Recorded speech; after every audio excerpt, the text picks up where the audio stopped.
കൂട്ടായ്മയിൽ ലഭിക്കുന്ന 5 അനുഗ്രഹങ്ങൾ.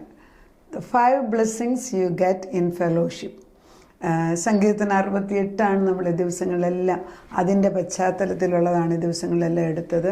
കർത്താവ് എഴുന്നള്ളി വന്നിരിക്കുന്നു, അവൻ്റെ പ്രത്യക്ഷത തക്ക സമയത്ത് നമുക്ക് തരുമെന്ന് കഴിഞ്ഞ ദിവസം ദൈവം നമ്മളെ കൊണ്ട് പറയിപ്പിച്ചു. അത് ദൈവത്തിൻ്റെ വിശ്വസ്തത, അവൻ്റെ ആത്മാവാണ് നമ്മളിൽ കൂടെ പ്രവർത്തിക്കുന്നത്. ഇനി ഇങ്ങനെയുള്ളപ്പം നമുക്കൊരു ചെറിയ കൂട്ടായ്മ ആവശ്യമുണ്ട്. ദൈവത്തിന് നിർബന്ധമാണ്. എനിക്ക് തോന്നിയത് കൂടുതൽ സ്ത്രീകൾക്കായിരിക്കും. ഐ നോട്ടീസ് ദാറ്റ് പ്രാർത്ഥനയിൽ ഒന്നിച്ചുകൂടി പ്രാർത്ഥിക്കുന്നത് ഒരു വിഷയം പറഞ്ഞു. സ്ത്രീകൾ മാത്രമാണ്. പുരുഷന്മാർ, ഞാൻ അരാംകോയിലായിരുന്നപ്പോൾ സൗദി വെച്ച് ഞങ്ങൾ ഹസ്ബൻഡ് ആൻഡ് വൈഫ് വെച്ചിട്ട് 4-5 ഫാമിലി ഒന്നിച്ച് വചനം എടുക്കുകയും അവിടെ ഞാൻ പുരുഷന്മാർ പ്രാർത്ഥിക്കുന്നത് കണ്ടിട്ടുണ്ട്. അത് അമേരിക്കൻസ് ആയിരുന്നു. അല്ലാതെ ഇന്ത്യൻസ് പുരുഷന്മാർ വിഷയം എടുത്ത് കരഞ്ഞ് പ്രാർത്ഥിക്കുന്നത് ഞാൻ ഇതുവരെ കണ്ടിട്ടില്ല. ഒരു പക്ഷേ നമ്മുടെ ഫാമിലിയിലത്തെ പ്രാക്ടീസ് ആയതുകൊണ്ടായിരിക്കും. പക്ഷേ സ്ത്രീകൾ ഒന്നിച്ചു കൂടിയിരുന്ന് പ്രാർത്ഥിക്കുന്നത് ഞാൻ എപ്പോഴും കാണാൻ. അങ്ങനെയാണ് ഞാൻ വളർന്നു വന്നിരിക്കുന്നത്. എൻ്റെ അമ്മയൊക്കെ നിരന്തരം പ്രാർത്ഥനാപരമുള്ളവർ അമ്മയുടെ വീട്ടിൽ വരും. അവരൊന്നിയിൽ അമ്മച്ച് ഞങ്ങളോട് വചനം പറഞ്ഞു തരും, അല്ലെ അമ്മ ചിലപ്പം പറയും. അങ്ങനെ നമ്മൾ കൂട്ടായ്മയുടെ ഒരു ശക്തി ഞാൻ ജീവിതത്തിൽ കണ്ടിട്ടുണ്ട്.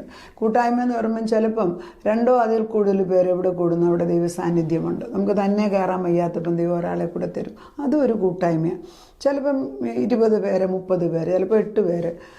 സംഖ്യ ക്യാൻ ബി എനി. പക്ഷേ the smaller the number the better. കുറച്ച് പേരെ ഉള്ളെങ്കിൽ വ്യക്തിപരമായ ആവശ്യങ്ങൾ ഈ 10-20 പേരുടെ മുമ്പിൽ വെച്ച് പറഞ്ഞ് പ്രാർത്ഥിക്കാൻ പാടാണ്.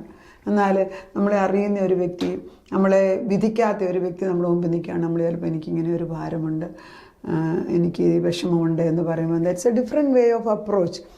വിധിക്കാതെ അത് കേൾക്കുകയാണ്. I had a good friend in Saudi ആയിരുന്നപ്പം. ഒരു അമേരിക്കൻ സ്ത്രീയാണ്. അവരിൽ കൂടെയാണ് ഞാൻ സത്യത്തിൽ യേശുവിനെ നേരിട്ട് കണ്ടത്.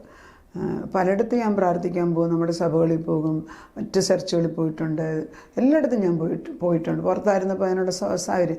പക്ഷെ അവിടെ ഒന്നും അല്ല ഞാൻ യേശുവിനെ കണ്ടത്. യഥാർത്ഥത്തിൽ ഈ ഒരു സ്ത്രീയുടെ കണ്ണിനകത്ത് ഞാൻ യേശുവിനെ കണ്ടു. അപ്പോൾ ഞാൻ പറഞ്ഞു, I just want to be like that. ആ ഒരു സ്ത്രീയിലുള്ള ആ ദൈവ വെളിച്ചമാണ് എനിക്ക് ആവശ്യമുള്ളത്. വേറെ ഒന്നും ഞാൻ ചോദിച്ചില്ല. അത് തന്നെ കരുതും. ഇന്ന് ഞങ്ങൾ തമ്മിൽ വളരെ ക്ലോസ് ഫ്രണ്ട്സാണ്.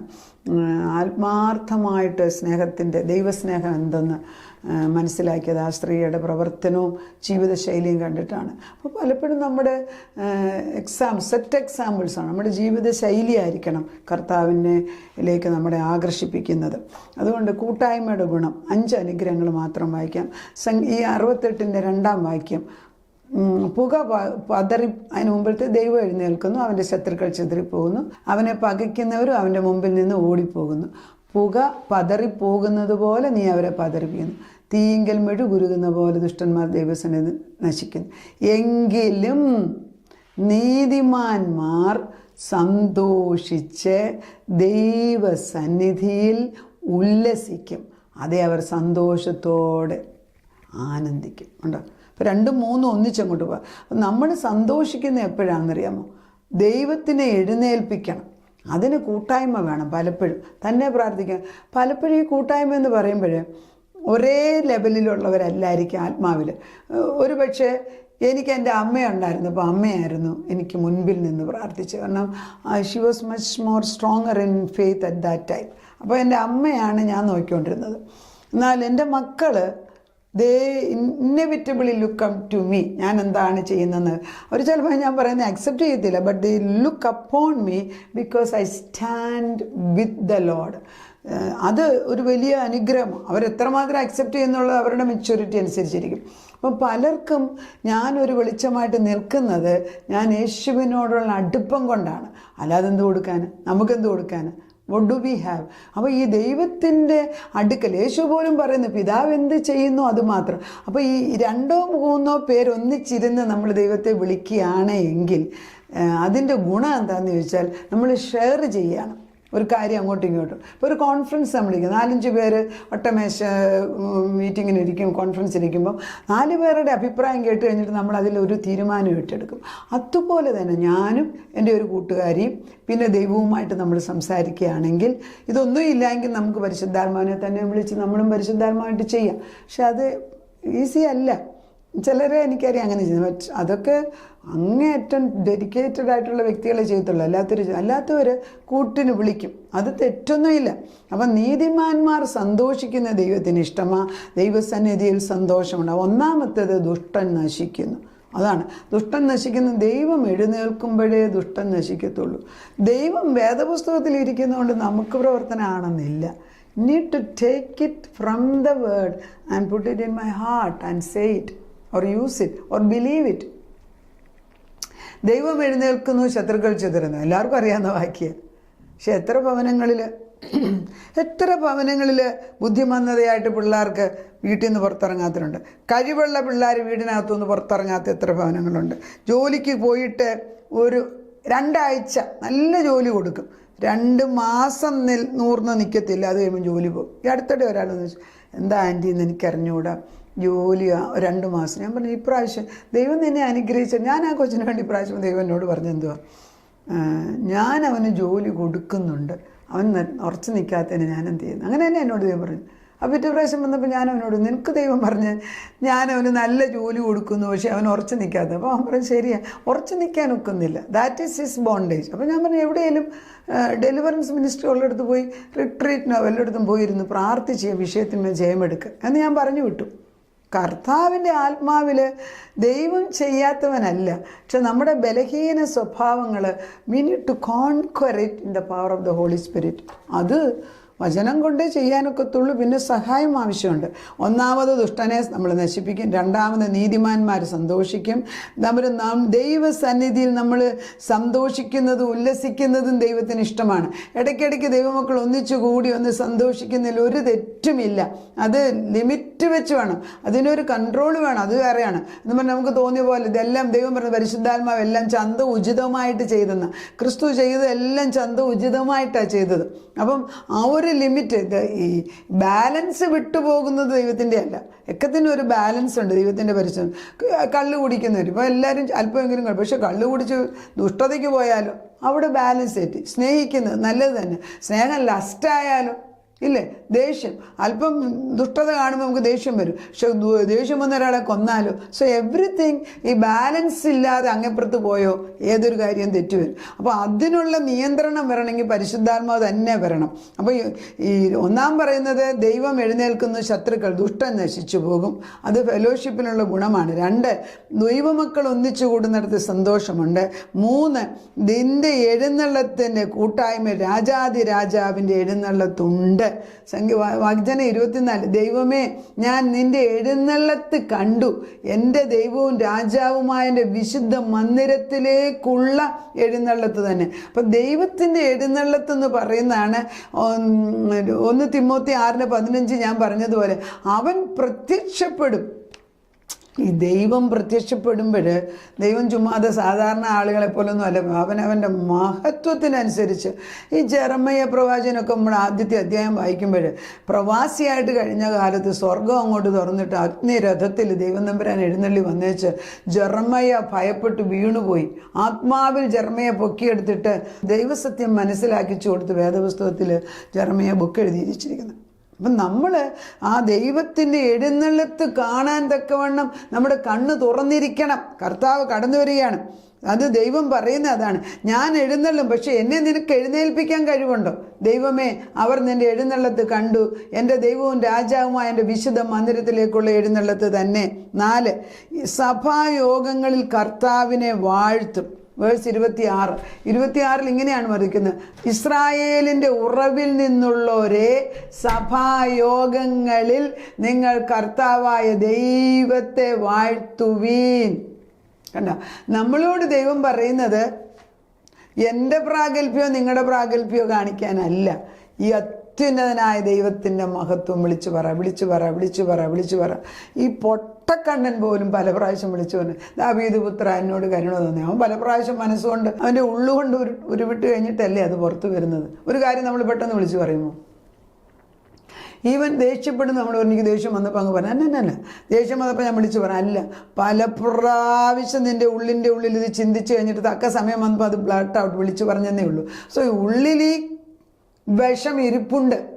അത് ആദ്യമേ എടുത്തു കളയാം. അപ്പം ദൈവം പറയുന്നത് കർത്താവിൻ്റെ സന്നിധിയിൽ വന്ന് അവൻ്റെ മഹത്വം നമ്മൾ വിളിച്ചു പറയണം. ദൈവത്തിൻ്റെ മഹത്വമാണ് വേദപുസ്തകത്തിൻ്റെ ഉൽപ്പത്തി തൊട്ട് വെളിപ്പാട് വരെ എഴുതി വെച്ചിരിക്കുന്നത്. ഈ പുസ്തകം പോരെ.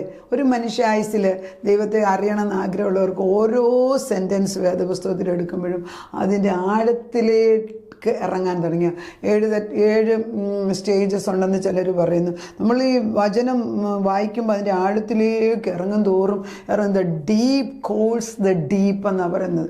ഡെപ്തിലായിട്ട് ഇറങ്ങണം. മേളിൽ നിന്ന് ആദ്യകാലങ്ങളിൽ ഞാൻ അങ്ങനെ വെള്ളത്തിൻ്റെ സ്വിമ്മിംഗ് പൂളാണ്, വെള്ളത്തിൻ്റെ മേളിലാണ് സ്വിം ചെയ്യുന്നത്.